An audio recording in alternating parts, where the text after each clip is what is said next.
So these are the different families of homologous series: alkanes, alkenes, alcohols, carbon dioxides, amines, and esters.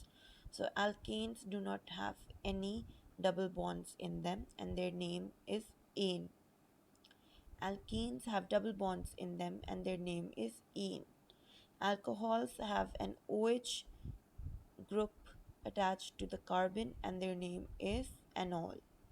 So carboxylic acid has a carbon with double bonded oxygen and a single bond with OH, and the name is anoic acid.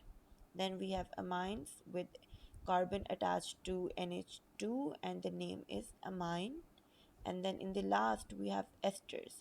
So the carbon is double bonded with oxygen and single bond with the other oxygen. And the name is allyl anoate.